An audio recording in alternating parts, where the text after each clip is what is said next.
she's so sweet. She's very light. That's my first light bike.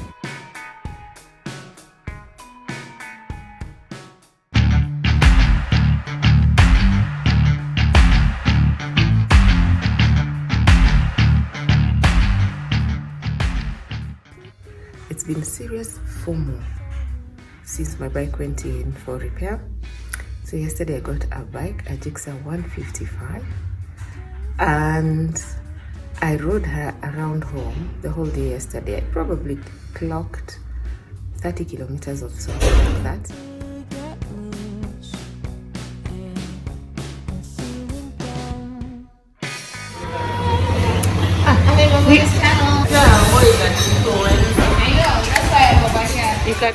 It's the second day that I'm going to be riding the GIXXER 155, probably do 100 kilometers today. So watch till the end because I'm going to definitely give a review of this bike. The joy of KTM.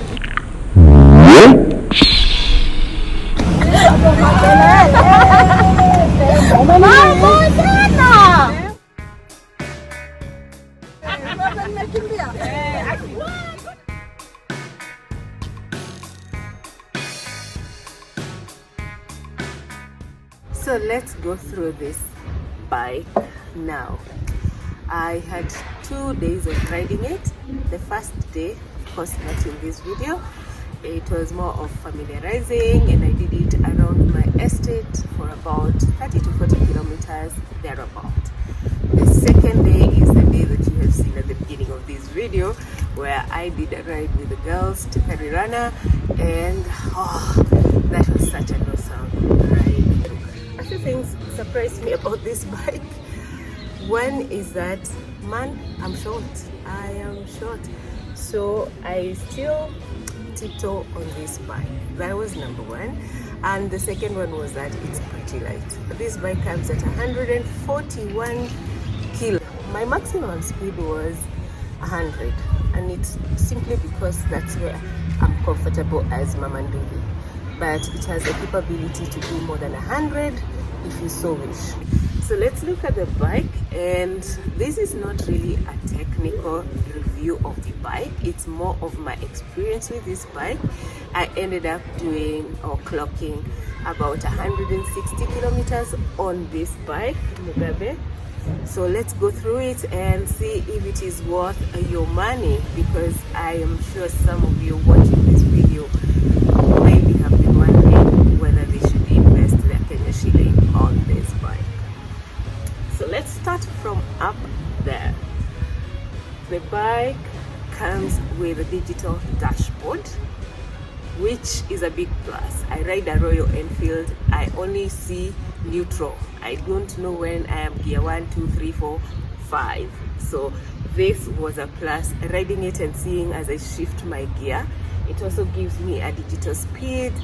I mean, my Royal Enfield only has two things: the rev meter and the speedometer. Kwisha. I don't even have a fuel gauge.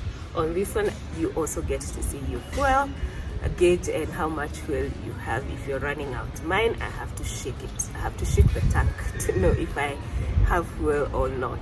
On the handlebars, the positioning of the controls is really nice. Very easy to reach even with short fingers.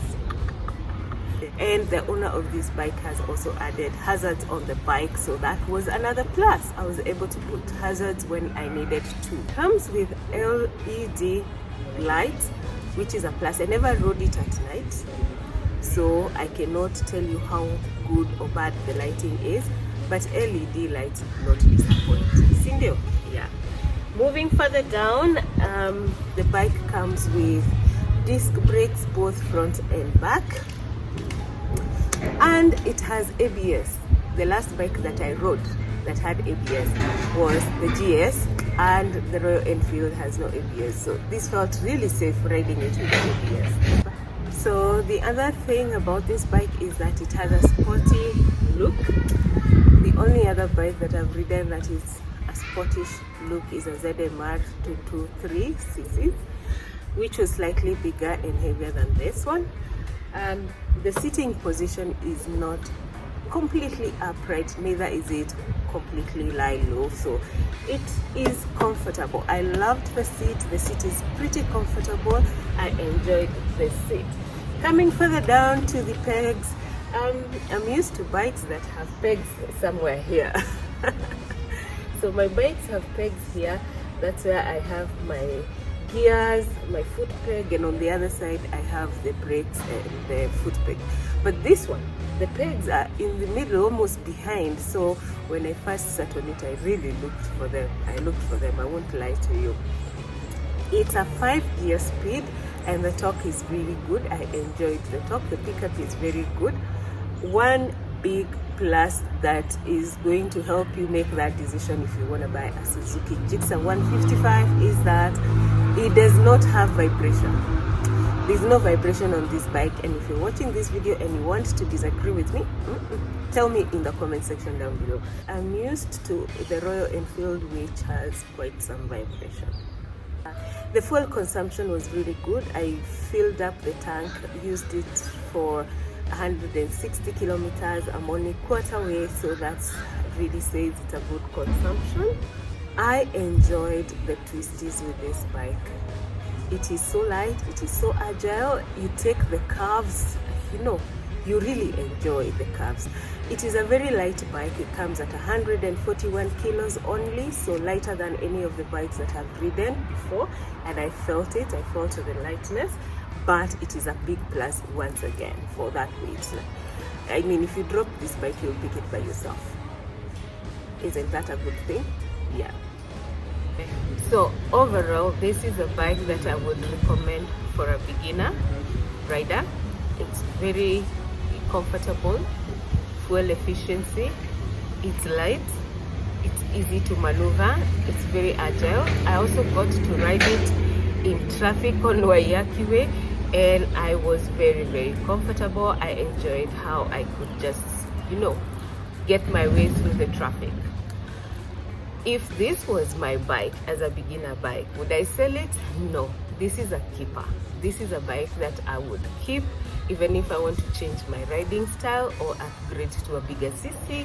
This is a bike that I would retain. So if you're watching this video and you've been wondering whether a Suzuki GIXXER 155 is worth your Kenya shillings, yes, it is worth your Kenya shillings. I'm going to be sending it back to the owner, Havana. Thank you so much, Havana, for sharing your bike with me. I have really, really enjoyed it.